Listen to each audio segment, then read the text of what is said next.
S makes me mysterious or maybe just awkward. It's kind of like coming into your house, giving a TED talk, and then just leaving without ever introducing yourself. So our family actually has never done the thing where we stand up and introduce ourselves.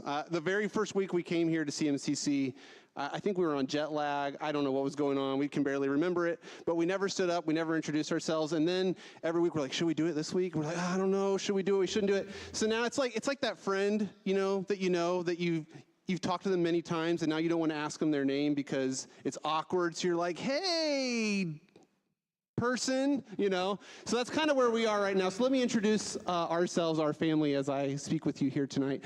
Our family has lived here in Southeast Asia for the last 15 years. We lived in neighboring Myanmar for 10 years, where we ran a missional entrepreneurship company. And we've lived here in Thailand for the last 3 years. We're coming up on 3 years now. So that's us, a little bit about us. We're working now with an NGO here in Thailand while we still work with Myanmar migrants, and we're learning Thai language right now. So that's enough about us. I want to go ahead and I want to dig into the text today. So if we could jump my name, I'm sorry. I'm really bad at this, guys. I'm sorry. My name is Johnny Knox, and yeah, we're the Knoxes. Thank you. Thanks for that. I'll get it one of these days, everybody. Okay, can we go ahead a couple slides here?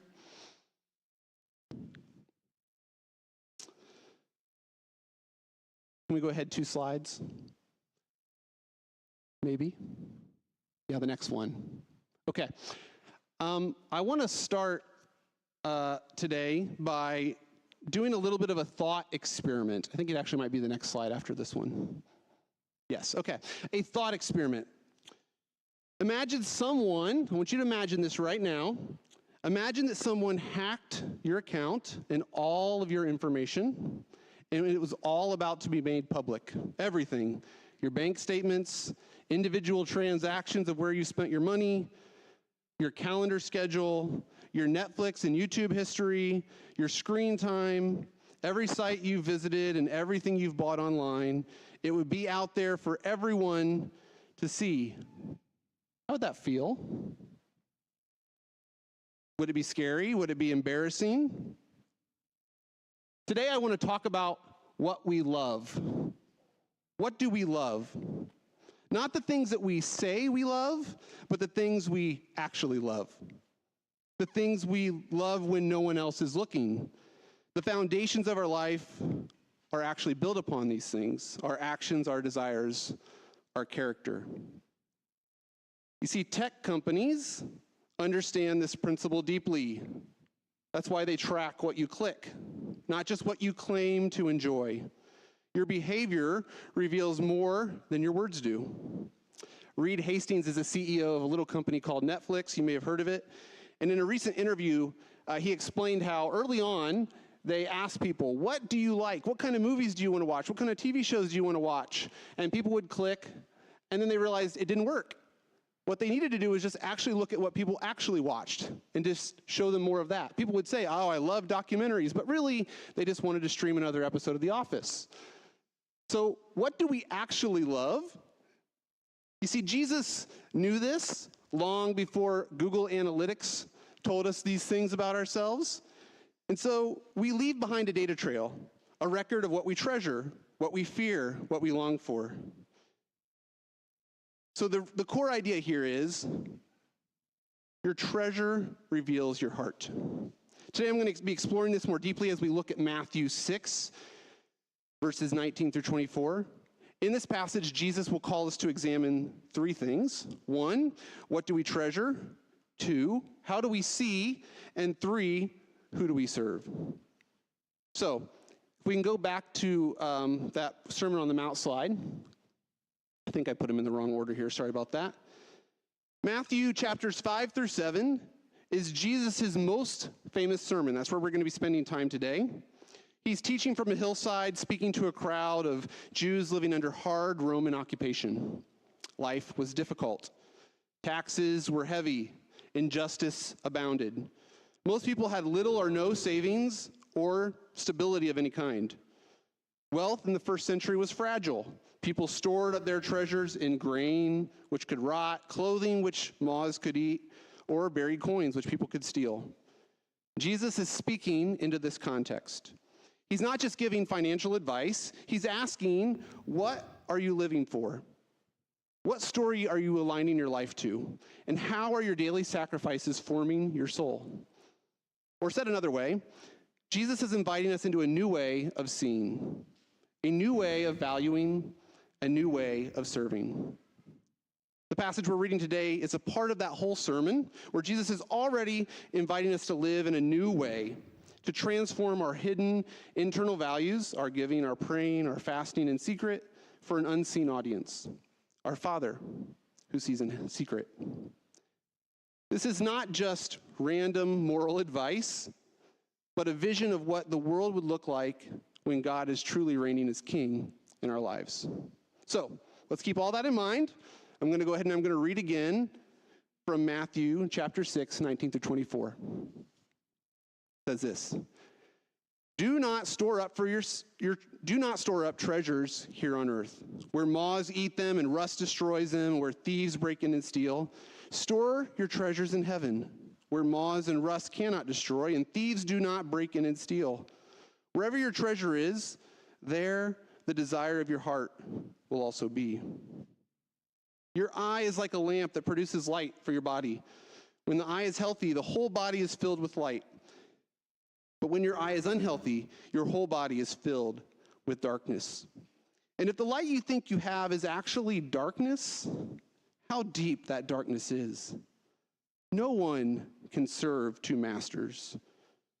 For you will hate one and you'll love the other. You will be devoted to one and you will despise the other. You cannot serve God and be enslaved to money. Okay, so we're going to start digging into these specific passages, and we're going to look first at those first couple verses. We live in a world obsessed with wealth and money. It's everywhere. In the brands we purchase, the advertisements we see, the movies we watch. Money is a form of power. And it almost feels like money is magic. As long as you have enough, you could do whatever you want. No consequences.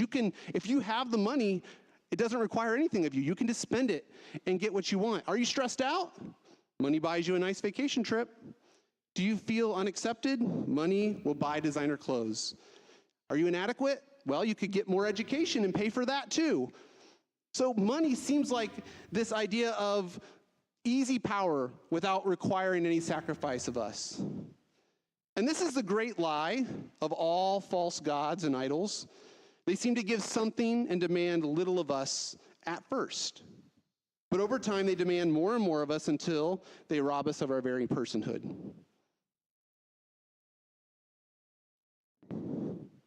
In verses 19 through 20, Jesus starts the passage with a contrast. Don't store up for yourselves things here on earth. It's temporary. Instead, store treasures in the kingdom of heaven. It's eternal. This may seem overly simple, but why would you invest in things that aren't going to last? Invest in things that you are guaranteed to have a return on. This was practical as well as spiritual teaching. In that day, moths destroyed expensive garments, which were a form of savings for many people. Animals could break in and eat things. Thieves dug through and broke into your house and stored the money you had saved. Money is powerful, but it's also fragile. It can disappear. When it's gone, it's gone. It's not tied to who we are as a person. So let me try to reimagine this passage if Jesus were to say it today. Now, I don't want to presume to speak for Jesus here, but let me just try to think. If Jesus was speaking to our world in the 21st century today, what might he say to us? So I want to put this up here. Don't stockpile wealth on earth where your phone can be stolen, your crypto wallet can be hacked, your hedge fund embezzled, and your savings drained by inflation. Instead, invest in what matters in eternity. Acts of love, generosity, faithfulness, and justice. Those cannot be stolen or erased. We know that stocks can crash, cars can break down, homes can flood. We know that here in this town a lot. Identities can be stolen. It's real. It happens. I had 2 motorbikes that are stolen from me. I get it. It's frustrating. Things can be taken away from you. So where's your treasure located? Is it impersonal? Can your true treasure be stolen from you? Because Jesus says in this next passage, we'll go ahead and go to the next slide. Wherever your treasure is, there the desires of your heart will also be. You see, wherever you put your treasure, your heart will follow.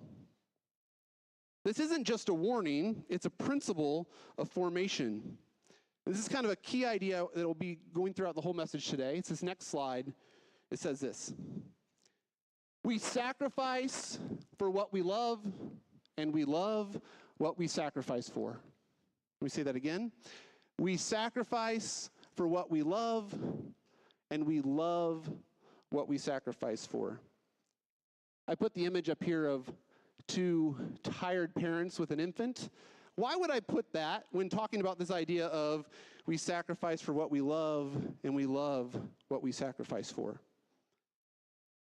Any parents in the room? Anybody ever had a newborn? You know this is true. It seems so strange, the idea of a baby, just babies, okay? I think God made them this way for a reason, but they come out, they're smelly, they're demanding, they're little humans, they're so selfish, and yet we should be repulsed, right? But we love them. We want to take care of them. We want to help them grow, and we just, our hearts are just completely wrapped up in them.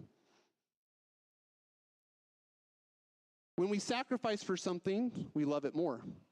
And this is so clearly seen with parents and children. We love them more through the diaper changes and the sleepless nights, the lost money, and the new schedules. I brought this today. This is something my son and I made, how long ago? 5 years ago, 6 years ago. This is a board game, okay? And this is a board game of the board game Catan. Some of you might know Settlers of Catan. We wanted a Star Wars edition, but it doesn't exist. So my son and I, we made our own version, okay? Complete with cards and special characters and laser cut boards. We did the whole thing. How much do you think this is worth to me? Is it worth $5, $10? I'll sell it at a garage sale. No, I'm going to keep this forever, right? Because there was a sacrifice. We took the time to build it, to care about it, to design it together, and now there's memories tied with it. It was something we took a long time to finally get right, and so it's something we sacrifice for, so we love it. And anyone here ever had to learn a language? I think there's a lot of people here who've done that before, right? Anyone who's learned a language, probably most of you in this room, know that learning language shapes what you love. I can say from personal experience, I care more about Myanmar, not just because I live there, but because I struggled through learning the language. Side tangent here for anybody here who's working in missions orgs or anything like that. I think this is part of the reason why it's so good for people to learn language, because it not only, it teaches you to love a people along at the same time that you learn more about them. It's one thing just to learn about somebody, it's another thing to grow in your love for someone else. And so I think that's part of why language learning is so powerful. But anyway, I'll get back to the main message. What we sacrifice for, we begin to love. And then we love what we sacrifice for. This applies in lots of areas of life. If you think about an athlete, they fall in love with their sport through their long practices. Fans become attached to teams that they've invested in the apparel and going to the games. Musicians fall in love with an instrument that they've spent hours, countless hours practicing. Business owners love their businesses that they've sacrificed for. In fact, if you find somebody, you ever talk to somebody and they just love something that you just don't get it, right? You're like, you seem to really be interested in stamp collecting or something, and you're just like, I don't get it, okay? My son, we talked about this earlier today, loves Pokemon. I just don't get it, right? I know there's a lot of people, but think about it. He's invested. He's taken the time to collect his cards and organize them and to trade them, and now he has this custom set. What we sacrifice for is what we love. So back to Jesus' words. Where your treasure is, your heart will follow. This is why spiritual disciplines matter. I'm reading a book right now by an author named N.T. Wright called After You Believe. And in the book, he explains our character, our virtue, is not built by emotion alone, but by repeated choices that form us into certain kinds of people. Love is a choice more than an emotion, but our emotions follow our choices. The early followers of Jesus were called the Way. Not the belief, but the way. Belief is still really important, by the way, but the way we follow Jesus also matters. I'm going to put a quote up here by C.S. Lewis. You guys might know that name, Chronicles of Narnia, several other books. But he said this in a book called Mere Christianity. He said, "Do not waste time bothering whether you love your neighbor. Act as if you did." And as soon as we do this, we find one of the great secrets. When we are behaving as if you love someone, you will presently come to actually love him. This is true, right? We do things we do things out of our emotions. We feel a certain way, and so we act. But we also find that what we do, the actions we take, begin to shape who we are. In our small group here at the church, we did a series last year where we talked about fasting. This is a spiritual practice I've never been very good at. I didn't always fully understand. But I learned that one of the purposes of fasting is to reorient our desires. When I give up food, I learn to be more dependent and grow in love of God. Early Christians fasted twice a week. On Wednesday, that was the day Jesus was betrayed, and on Friday, that was the day that Jesus was killed. It was a way that they intentionally gave up food until the sun went down as a way to honor God and to reorient their hearts towards him. We can't always force ourselves into feeling something. You ever just wanted to feel something and you can't force it? You can't just make yourself like somebody. But we can orient ourselves to living in a sacrificial way, the way of Jesus. And it's in this way that we find that our attitudes, our attention is oriented in the right direction. So, Jesus takes the step to show us how what we treasure is linked to the very way that we see the world. So, we've talked about our treasure, where's it at? Now we're going to talk about how do we view the world because of that treasure. So this is vision. Matthew 22, or chapter 6, verse 22 says, "Your eye is like a lamp that provides light for your body. When your eye is healthy, your whole body is filled with light. But when your eye is unhealthy, your whole body is filled with darkness. And if the light you think you have is actually darkness, how deep that darkness is." Now, this might be a little bit confusing to some of you. You're reading this passage, you're like, eyes and darkness and light, this is kind of weird. It was written 2,000 years ago, different culture, different place. But I actually, if you read this, you might misunderstand. So let me tell you what this passage is not saying, okay? This passage is not saying that your physical vision is a reflection of God's love for you, okay? So if you wear glasses, God loves you a little bit less. That's not what this passage is saying. Sadly, when I was a young person, I think it was in high school, I heard of a camp where there were kids with disabilities, and the dean told a bunch of kids who had blindness that God was judging them because he loved them less because they had this disability because they were filled with darkness. Now, that dean, I think, was immediately kicked out, and they tried to recover the situation, but that is not what Jesus is saying here. Jesus is not trying to make any specific vision about, comment about how people actually see with their eyes. What he's talking about is their internal. How do they see the world? Their mind's eye. In fact, if you go back to the book of Proverbs, you'll see this idea of good eye and bad eye. It depends on what translation you have. It might be read a little bit differently, but it says here, "Whoever has a bountiful eye," that means good eye, "will be blessed because he shares his bread with the poor." Okay, so this idea, this concept of good eye, if you read it in your version, it might say something like, "A generous person shares their bread with the poor," okay? Because this passage, that idea within the Jewish community of good eyes meant you're generous. You're a person who looks at the world and you see generosity around you. You see abundance around you. So, this idea really comes down to a comparison of how do you view the world. So we have, on one side, we have scarcity. On the other side, we have abundance. A generous person sees opportunities to bless, while a greedy person sees risk, threat, and competition. So that's this idea of the good eye, the bad eye. They're saying, when you look at the world, do you see abundance? Do you see an opportunity to bless others? Or do you just see fear? I need to get mine. I need to take what I have. I need to get ahead. The best example I could think of this is a potluck. Anyone here ever been to a potluck? It's where a bunch of people bring their different foods, and usually they like bring the thing that they're best at making, and they all bring it together, and you share the meal. And you know that feeling when you walk into the potluck and you see all the food, and then you look over and you see the desserts, and you begin to think to yourself, I think I should go for the desserts first, right? Because what if those teenagers get in here, and what if they eat all of the dessert before I get a chance to get to dessert, right? This is just a small picture, but it's this idea, right? Do we see it as abundance? I could bring more, I could contribute, I can let others enjoy, or do I come and I just see the fear? What if what I want gets taken away? Another idea, another example of where I see this, not just in potlucks, would be, what about when other people get praised? So imagine somebody else does something, they get the promotion, they get somebody to come and just say something really great about them. How do you feel when that happens? Do you look at it and go, hooray for you, well done, I can celebrate with you, I can be excited for you? Or do you think, somebody should have told me thank you, I've been doing a lot too, and it's not fair that they're getting the praise when I'm the one who's been doing all the work?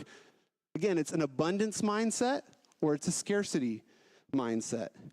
And Jesus is saying when our hearts are oriented the right way, we begin to see the world through eyes of abundance, not just eyes of scarcity. The way that we see the world is tied up in what we love, but also who we follow. If your eyes are fixed on a generous king, they will lead to thinking in abundance. If your eyes are bad, trapped in fear and scarcity, they'll chase a cruel master. And that master has a name. It's called Mammon, that we think can offer us a way to control what we fear. So let's talk about Mammon now. The next passage. No one can serve two masters, for you will hate one and love the other. You'll be devoted to one and despise the other. You cannot serve God and Mammon. You cannot be enslaved to money. Now, depending on what translation you have, you might see that word. If you have King James, you might see that word Mammon. But most of you might have newer translations will just say be enslaved to money. Now, I'm going to go a little bit nerdy here in terms of academics, but stay with me just for a few seconds, okay? Jesus, 2,000 years ago, what language did he speak primarily? Anybody know? Aramaic. Got some smart people in the room. Great. Jesus spoke Aramaic. What language is the New Testament originally written in? Greek. That's right, Koine Greek. So, when you get to a passage like this, anyone here who's ever done translation work, you're translating from one language to another, what is one of the hardest things to translate between languages? Names, right? So usually you don't try to create a new word for the name. You just take the name and you bring it over and you try to write it out as best you can in the other language that you're using. So here is an example where the Aramaic word, mammon, is used in the Greek text. And so in this passage, Jesus says you can't love both God and mammon, because mammon's a name. And so mammon in this passage is this idea, this concept of something that demands your full allegiance. It takes your heart and it wants you to serve and worship it with everything that you have. Mammon offers control without trust, power without sacrifice. It's not just loving money, but the love of money as a god. Mammon's lies are that you'll be safe if you just have more. You'll be important if you look successful. You can manage your own future without God. You can have it easy without sacrifice. But mammon can never deliver. It always asks for more and gives less. Jesus doesn't offer control over your life. He asks for trust and surrender. Surrender to a new way of seeing the world and a new way of living. Again, I'll say this again. The early Christians were not just called believers. They did believe, but they were called followers of the way, because it wasn't just about belief. It was about a lifestyle, a loyalty, and an obedience to a king. What we say to be true shapes how we choose to respond to our daily decisions. Every budget decision, every commitment, every hour, how we spend our time is filtered through how we view the world and who we choose to believe. Do you believe that you need to control things? If so, mammon will become your God. Do you trust in a good God who will do good if you surrender? So where's your allegiance, your trust, your faith? Who is it in? Now, I look in this room and I know that some of you have been following God for a long time. You've chosen your master and you've kept your eyes fixed on him. For you, I want to encourage you to remain faithful. Keep your eye on the prize.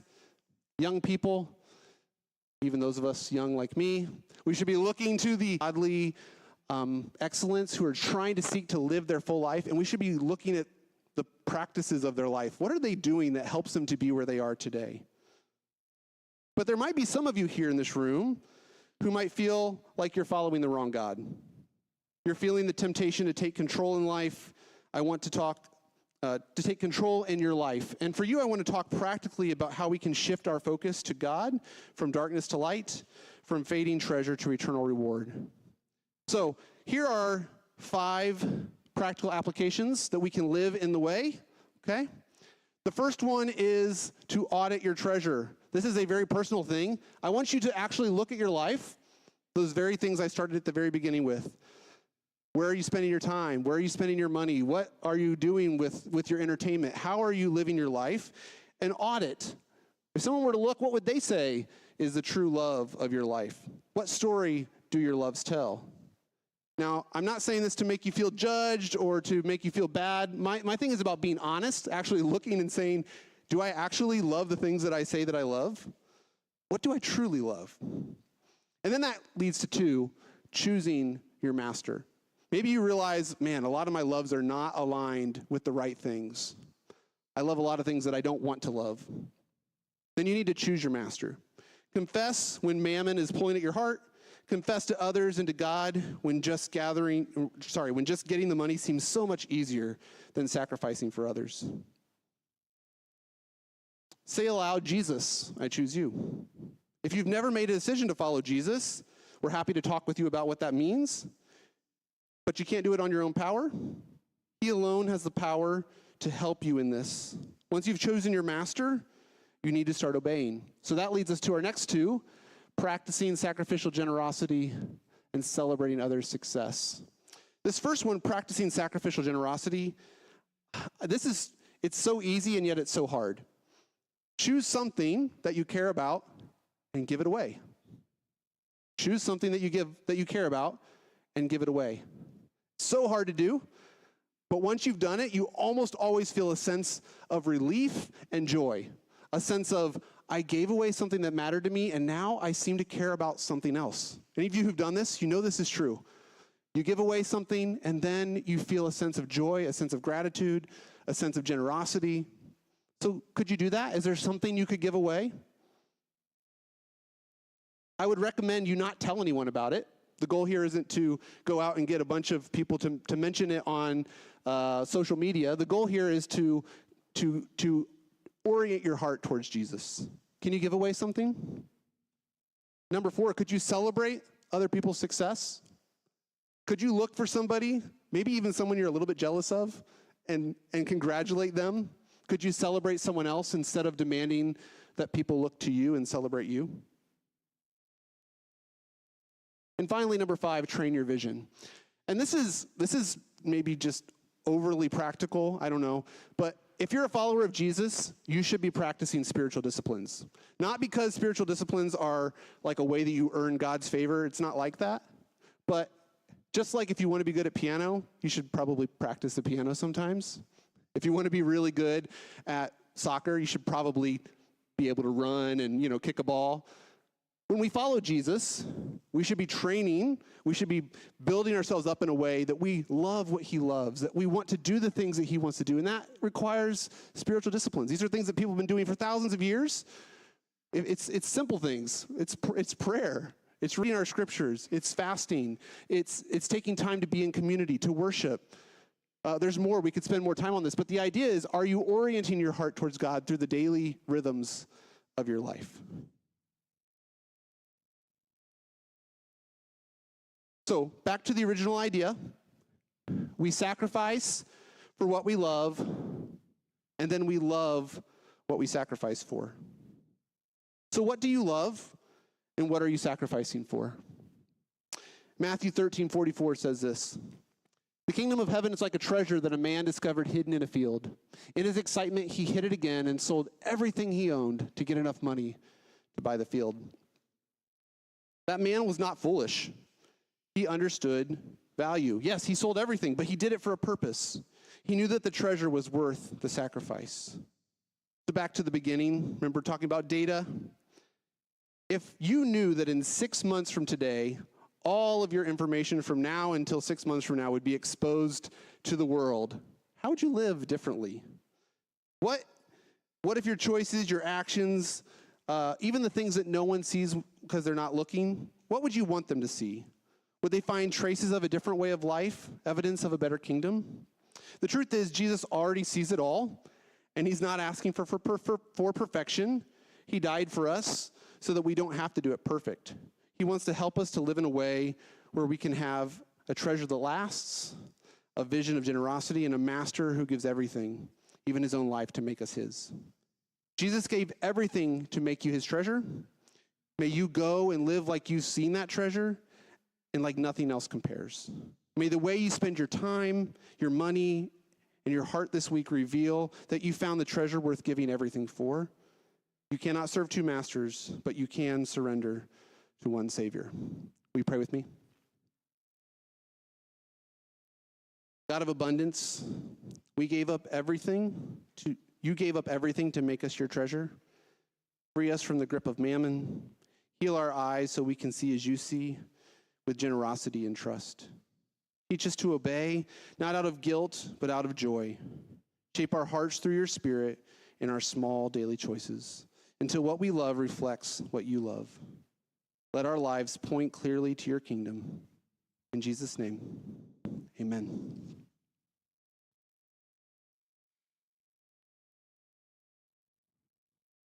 Thank you, Johnny. As we close, we'll be focusing on that idea of the simplicity and yet hard